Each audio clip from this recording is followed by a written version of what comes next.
Harry Potter and the Sorcerer's Stone, Chapter 7 The Sorting Hat. The door swung open at once. A tall, black-haired witch in emerald green robes stood there. She had a very stern face, and Harry's first thought was that this was not someone to cross. "The first years, Professor McGonagall," said Hagrid. "Thank you, Hagrid. I will take them from here." She pulled the door wide.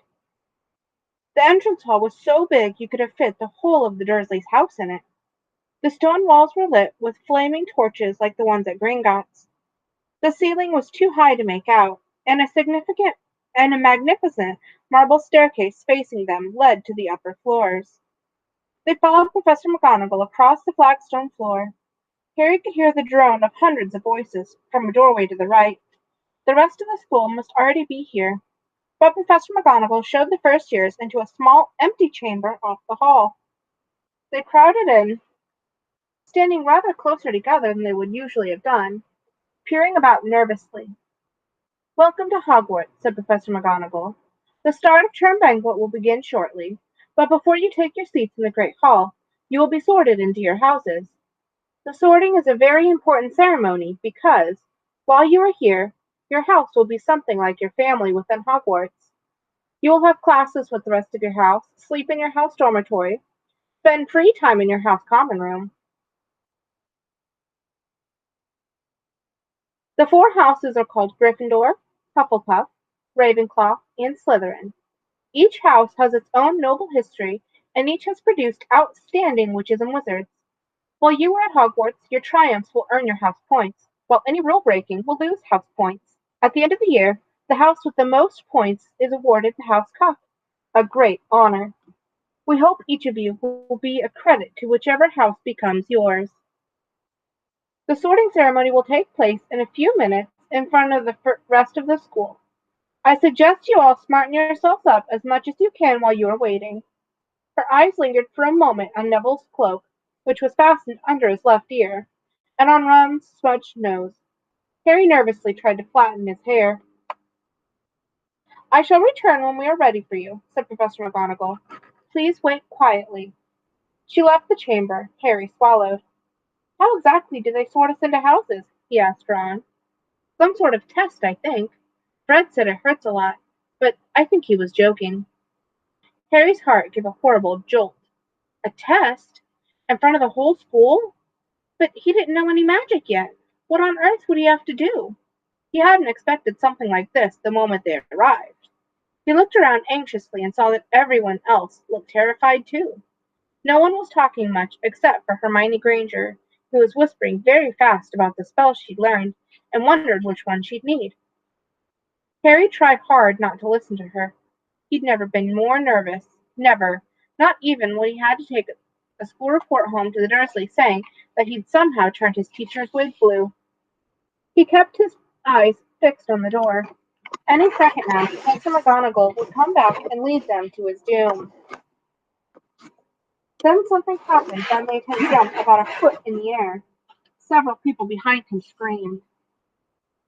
"What the?" he gasped. So did the people around him. About 20 ghosts had just streamed through the back wall, pearly white and slightly transparent. They glided across the room, talking to one another and hardly glancing at the first years. They seemed to be arguing. What looked like a fat little monk was saying, "Forgive and forget, I say. We ought to give him a second chance." "My dear Friar, haven't we given Peeves all the chances he deserves? He gives us all a bad name, and you know, he's not really even a ghost. I say, what are all you doing here?" A ghost wearing a ruff and tights had suddenly noticed the first years. Nobody answered. "Oh, new students," said the fat friar, smiling around at them. "About to be sorted, I suppose." A few people nodded mutely. "Well, I hope to see you in Hufflepuff," said the friar. "My old house, you know." "Move along now," said a sharp voice. "The sorting ceremony's about to start." Professor McGonagall had returned. One by one the ghosts floated away through the opposite wall. "Now, form a line," said Professor McGonagall, "and follow me." Feeling oddly as though his legs had turned to lead, Harry got into line behind a boy with sandy hair with with Ron behind him, and they walked out of the chamber, back across the hall, and through a pair of double doors into the great hall. Harry had never even imagined a strange and splendid place. It was lit by thousands and thousands of candles that were floating mid-air above four long tables, where the rest of the students were sitting. These tables were laid with glittering golden plates and goblets. At the top of the hall there was another long table where the teachers were sitting. Professor McGonagall led the first years up here, so that they came to a halt in a line facing the other students, with the teachers behind them. The hundreds of faces staring at them looked like pale lanterns in the flickering candlelight. Dotted here and there amongst the students, the ghosts shone misty silver.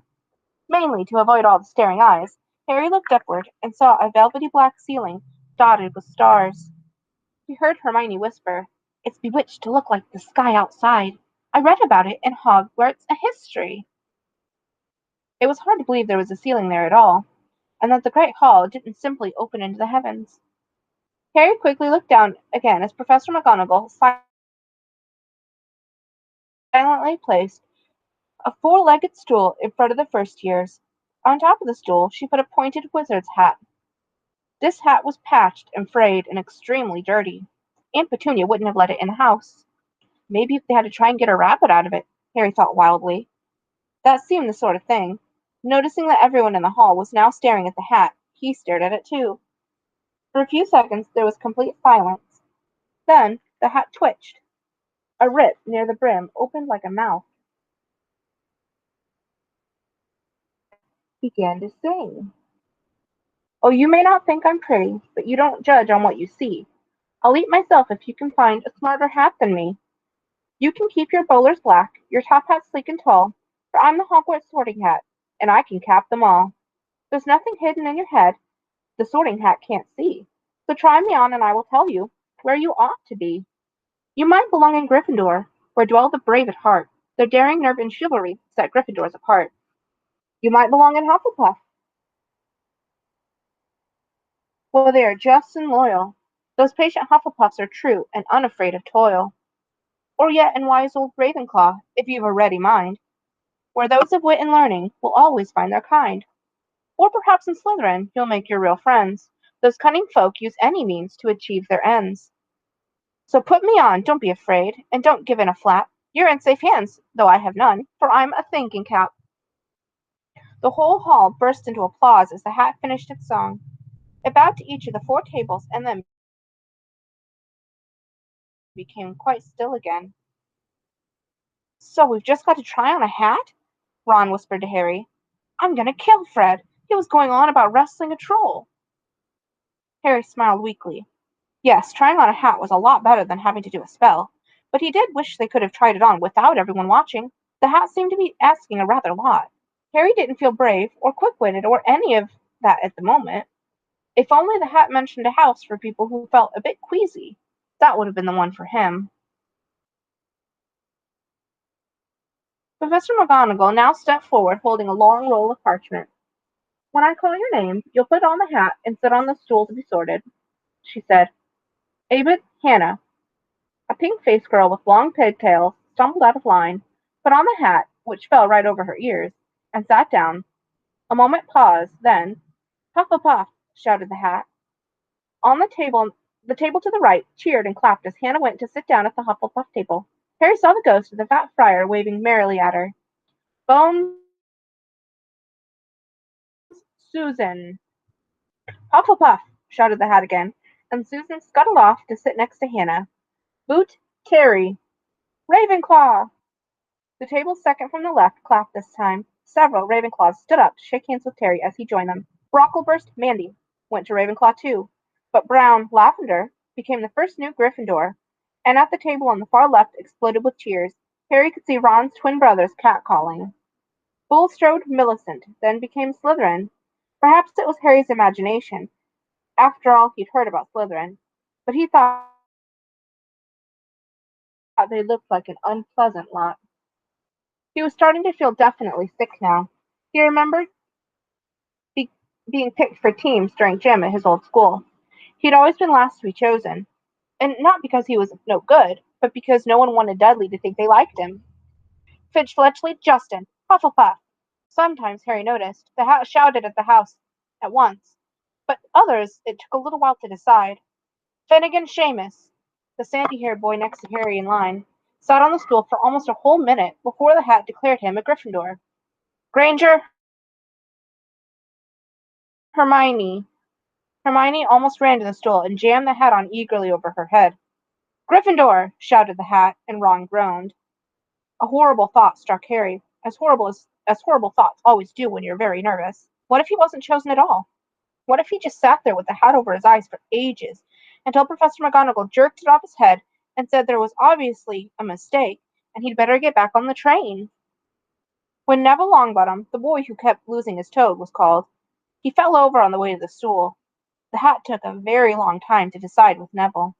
When it finally shouted "Gryffindor," Neville ran off, still wearing it, and had to jog back amid the gales of laughter to give it to McDougal Morrig.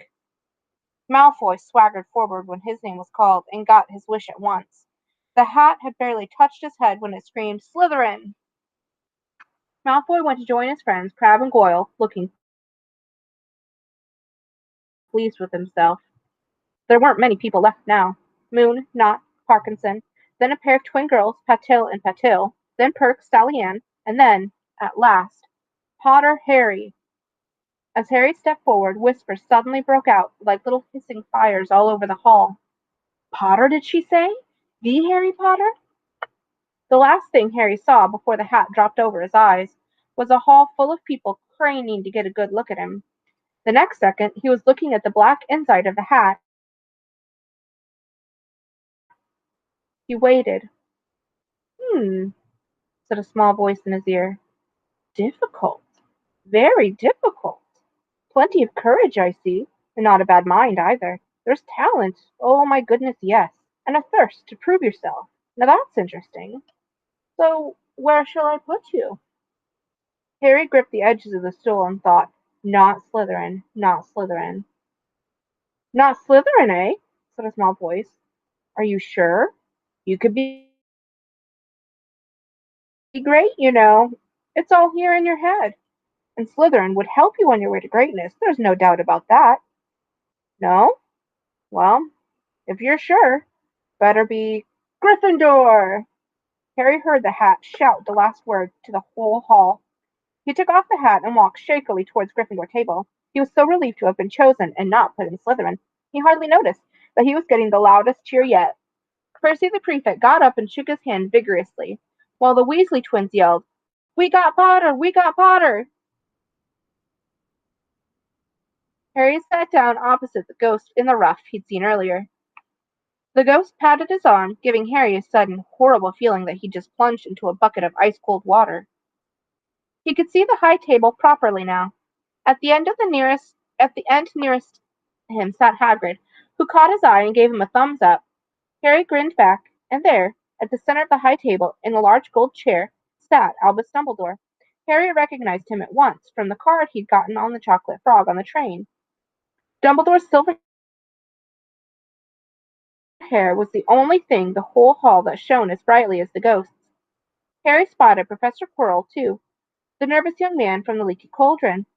He was looking very, very peculiar in a large purple turban. And now there were only 4 people left to be sorted. Thomas Dean, a black boy even taller than Ron, joined Harry at the Gryffindor table. Turpin Lisa became a Ravenclaw, and then it was Ron's turn. He was pale green by now. Harry crossed his fingers under the table, and a second later the hat had shouted, "Gryffindor!" Harry clapped loudly with the rest as Ron collapsed into the chair next to him. "Well done, Ron. Excellent," said Percy Weasley pompously across Harry as Zabini Blaze made a Slytherin. Professor McGonagall rolled up her scroll and took the sorting hat away. Harry looked down at the empty gold plate. He only just realized how hungry he was. The pumpkin pasties seemed ages ago. Albus Dumbledore had gotten to his feet. He was beaming at the students, his arms opened wide, as if nothing could have pleased him more than to see them all there. "Welcome," he said. "Welcome to the new year at Hogwarts. Before we begin our banquet, I would like to say a few words, and here they are. Nitwit, blubber, oddment, tweak. Thank you. He sat back down. Everybody clapped and cheered. Harry didn't know whether to laugh or not. Is he a bit mad? He asked Percy uncertainly. Mad? Said Percy airily. He's a genius. Best wizard in the world.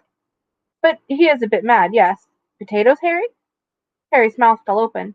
The dishes in front of him were now piled with food. He'd never seen so many things he liked to eat at one table. Roast beef, roast chicken, pork chops and lamb chops, sausages, bacon, steak, boiled potatoes, roast potatoes, fries, Yorkshire pudding, peas, carrots, gravy, ketchup, and, for some strange reason, peppermint humbugs. The Dursleys had never exactly starved Harry, but he'd never been allowed to eat as much as he liked. Dudley had always taken anything that Harry really wanted, even if it made him sick. Harry piled his plate with a bit of everything except the peppermints and began to eat. It was all delicious. That does look good, said the ghost in the rough sadly, watching Harry cut up his steak. Can't you? I haven't eaten for nearly 500 years, said the ghost. I don't need to, of course, but one does miss it.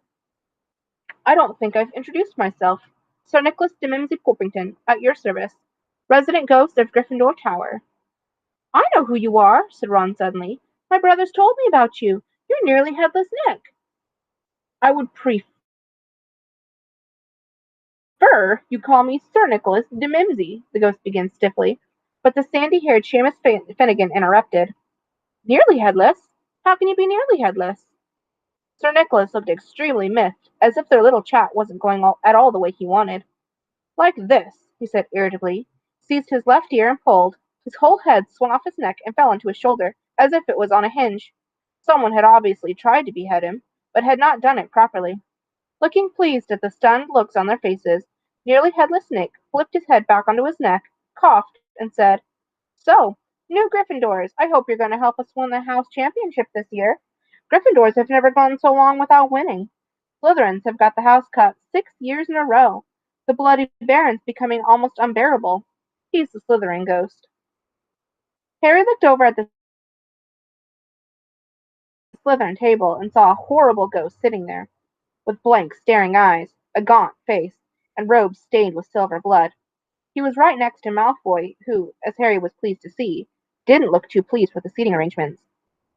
How'd he get covered in blood? Asked Seamus, with great interest. I've never asked, said Nearly Headless Nick delicately. When everyone had eaten as much as they could, the remains of the food faded from the plates, leaving them sparkling clean as before. A moment later, the desserts appeared, blocks of ice cream in every flavor you could think of, apple pies, treacle tarts, chocolate eclairs, and jam donuts, trifles, strawberry, jello, rice pudding. As Harry helped himself to a treacle tart, the talk turned to their families. I'm half and half, said Seamus. My dad's a muggle. Mum didn't tell him she was a witch till after they were married. Bit of a nasty shock for him. The others laughed. What about you, Neville? Asked Ron. Well, my gran brought me up, and she's a witch, said Neville. But the family thought I was all muggle for ages. My great uncle Algy kept trying to catch me off guard and force some magic out of me. He pushed me off the end of Blackpool Pier once. I nearly drowned, but nothing happened until I was 8. Great Uncle Algy came round for dinner, and he was hanging me out of an upstairs window by my ankles, when my great auntie Enid offered him a meringue, and he accidentally let go. But I bounced all the way down the garden and into the road. They were really pleased. Gran was crying, she was so happy. And you should have seen their faces when I got in here. They thought I might not be magic enough to come, you see. Great Uncle Algy was so pleased he bought me my toad. On the other side, On Harry's other side, Percy Weasley and Hermione were talking about lessons. I do hope they start right away. There's so much to learn. I'm particularly interested in transfiguration, you know, turning something into something else. Of course, it's supposed to be very difficult. You'll be starting small, just matches into needles and that sort of thing. Harry, who was starting to feel warm and sleepy, looked up at the high table again. Hagrid was drinking deeply from his goblet. Professor McGonagall was talking to Professor Dumbledore. Professor Quirrell, in his absurd turban, him was talking to a teacher with greasy black hair, a hooked nose, and sallow skin. It happened very suddenly.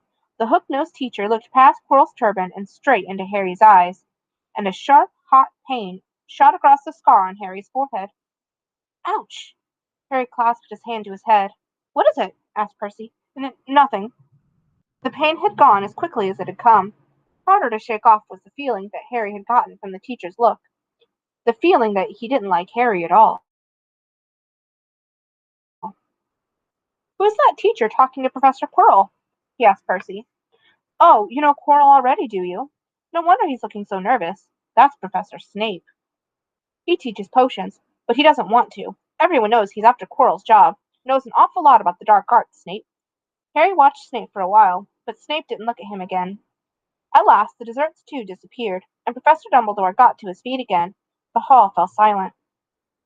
Ahem. Just a few more words now that we've all fed and watered. I have a few start-of-term notices to give you. First here should note that the forest on the grounds is forbidden to all pupils, and a few of the older students would do well to remember that as well. Dumbledore's twinkling eyes flashed in the direction of the Weasley twins. I've also been asked by Mr. Filch, the caretaker, to remind you that no magic should be used between classes in the corridors. Quidditch trials will be held at the end of the second week of term. Anyone interested in playing for their house teams should contact Madam Hooch. And finally, I must tell you that this year, the third floor corridor on the right-hand side is out of bounds to everyone who does not wish to die a very painful death. Harry laughed, but he was one of the few who did. He's not serious, he muttered to Percy. Must be, said Percy, frowning at Dumbledore. It's odd, because he usually gives us a reason to why we're not allowed to go somewhere. The forest's full of dangerous beasts. Everyone knows that. I do think he might have told us prefects at least. And now, before we go to bed, let us sing the school song, cried Dumbledore. Harry noticed that the other teachers' smiles had become rather fixed. Dumbledore his, gave his wand a little flick, as if he was trying to get a fly off the end, and a long golden ribbon flew out of it, which rose high above the tables and twisted itself, snake-like, into words. Everyone pick their favorite tune, said Dumbledore, and off we go. And the school bellowed, Hogwarts, Hogwarts, hoggity, wordy Hogwarts. Teach us something, please, whether we be old and bald or young with scabby knees. Our heads could do with filling with some interesting stuff, for now they're bare and full of air, dead flies and bits of fluff. So teach us something worth knowing, bring back what we forgot. Just do your best and we'll do the rest, and learn until our brains all rot. Everybody finished the song at different times. At last, only the Weasley twins were left, singing along to a very slow funeral march. Dumbledore conducted their last few lines with his wand, and when they had finished, he was the one who clapped the loudest.